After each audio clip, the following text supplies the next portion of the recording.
नमस्कार दोस्तों, स्वागत है हमारे YouTube चैनल पे। आज हम गौतम बुद्ध के बारे में बताने जा रहे हैं। चलिए तो शुरुआत करते हैं। गौतम बुद्ध का जन्म ईसा पूर्व 563 में लुम्बिनी नामक स्थान पर हुआ, जो आज नेपाल में स्थित है। उनके पिता का नाम शत्रुघ्न था, जो शाक्य गणराज्य के राजा थे, और माता का नाम महारानी माया था। बुद्ध का वास्तविक नाम सिद्धार्थ रखा गया था। सिद्धार्थ का जन्म एक राजकुमार के रूप में हुआ था और बचपन से ही उनमें गहन करुणा और संवेदनशीलता देखने को मिलती थी। जब सिद्धार्थ छोटे थे तब ज्योतिषियों ने भविष्यवाणी की थी कि वे एक महान सम्राट बनेंगे या महान संत बनेंगे।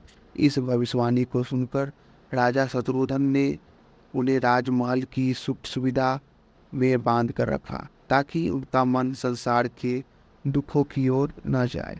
सिद्धार्थ का विवाह यशोधरा से हुआ और उन्हें एक पुत्र राहुल की प्राप्ति हुई। लेकिन राजमहल की ऐश्वर्यपूर्ण जीवन शैली उनके मन को कभी संतुष्ट नहीं दे पाई। वे हमेशा जीवन के सत्य की खोज में रहते थे। एक दिन जब वे रथ पर निकले तो उन्हें जीवन के 4 महान दृश्य देखे।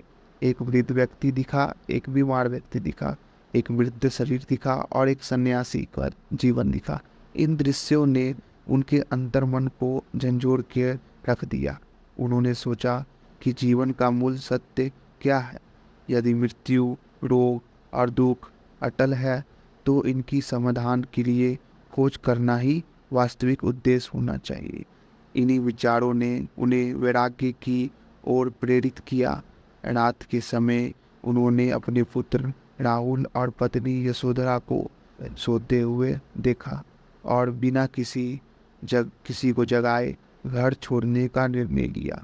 29 वर्ष की आयु में सिद्धार्थ ने गृह त्याग किया और ज्ञान की खोज में वन की ओर प्रस्थान किया। उन्होंने कई गुरुओं से शिक्षा ली, गहन तपस्या किया और कठिन साधनाओं में वर्षों तक लीन रहे। लेकिन उन्हें लगा कि अत्यधिक कठोर तपस्या भी सत्य की प्राप्ति का मार्ग नहीं है। अंततः उन्होंने माध्यम मार्ग अपनाने का निर्णय लिया, न तो अत्यधिक भोग न ही अत्यधिक तपस्या। बौद्ध गया में एक पीपल वृक्ष के नीचे ध्यान करते हुए सिद्धार्थ ने गहन चिंतन और समाधि लगाई। लंबी साधना के बाद 35 वर्ष की आयु में उन्हें ज्ञान की प्राप्ति हुई। यहीं से वे बुद्ध कहलाए, जिसका अर्थ होता है जागृत या ज्ञानी। ज्ञान प्राप्त के बाद बुद्ध ने यह समझा कि जीवन का सार दुख का कारण तृष्णा है, दुख का अंत संभव है और उस अंत तक पहुंचने का मार्ग अष्टांगिक मार्ग है। यह उपदेश ही बाद में 4 आर्य सत्य के नाम से प्रसिद्ध हुआ। यहीं से उनकी बौद्ध धर्म की यात्रा आरंभ होती है। उन्हें निर्णय लिया कि वे इस ज्ञान को दुनिया तक पहुंचाएंगे और लोगों को दुख और मोह से मुक्त करेंगे। सिद्धार्थ को जब ज्ञान की प्राप्ति हुई और वे बुद्ध कहलाए, तब उन्होंने यह निश्चय किया कि इस सत्य और ज्ञान को केवल अपने तक सीमित न रखकर संसार के कल्याण के लिए साझा करना चाहिए। ज्ञान प्राप्ति के बाद सबसे पहले उन्होंने वाराणसी के समीप स्थित सारनाथ की ओर प्रस्थान किया। यहाँ हिरन उद्यान में उन्होंने अपने 5 पुराने साथियों को धर्म का उपदेश दिया।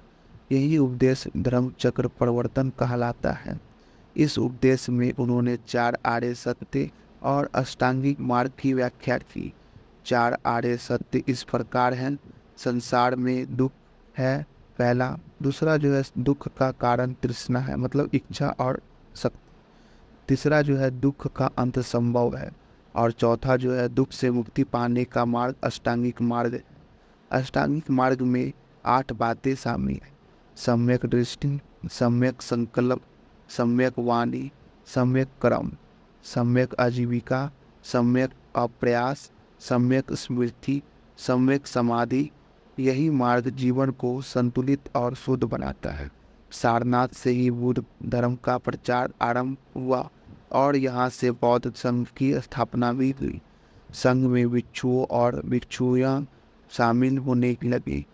बुद्ध ने सभी को समान अधिकार दिया और जाति, लिंग या वर्ग के आधार पर कोई भेदभाव नहीं किया। धीरे धीरे उनके उपदेश मगध, कौशल, वैशाली और अन्य क्षेत्रों में फैलने लगे। मगध के राजा बिंबिसार और कौशल के राजा प्रसेनजीत ने उनकी अनुयायी बनी। यहाँ तक कि अमरपाली नामक गणिका भी उनकी शिष्य बने। बुद्ध का संदेश सरल भाषा पाली में दिया गया था ताकि साधारण लोग भी उसे समझ सके। उन्होंने जटिल वेद मंत्रों और यज्ञ बलि का परंपरा का विरोध किया और करुणा, अहिंसा और मध्य मार्ग को अपनाने का उपदेश दिया। उनका धर्म प्रचार चमत्कार या अलौकिक घटनाओं पर आधारित नहीं था, बल्कि तर्क, अनुभव और करुणा पर आधारित था।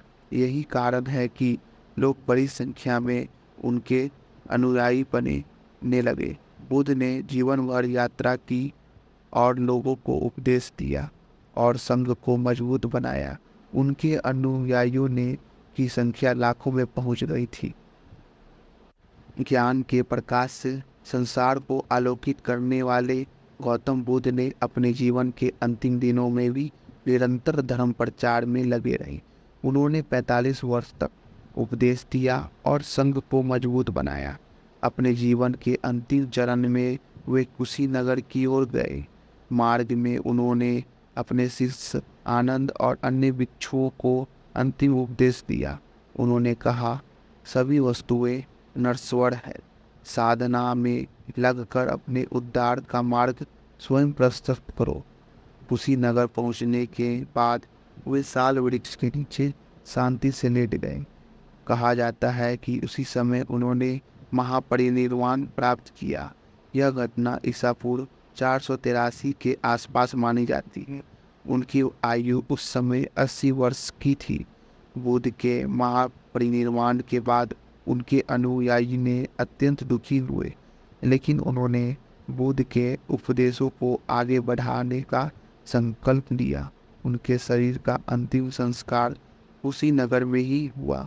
उनके अवशेषों को विभिन्न राजाओं ने प्राप्त कर स्तूपों में स्थापित करवाया। इसके बाद बुद्ध के अनुयायियों ने उनकी शिक्षाओं को सुरक्षित रखने के लिए प्रथम बौद्ध संगति का आयोजन किया। इस संगति में उनके उपदेशों को एकत्र किया गया त्रिपिटिका के रूप में। बुद्ध के महापरिनिर्वाण के बाद भी उनका धर्म तेजी से फैल गया।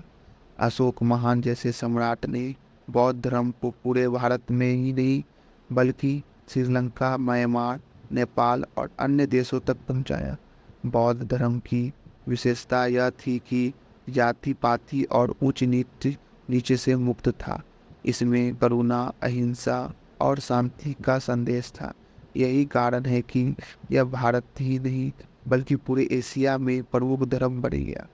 आज भी बुद्ध के उपदेश को करोड़ों लोग के लिए मार्गदर्शन का कार्य करते हैं। उनका संदेश है, अपना दीपक स्वयं बनाओ।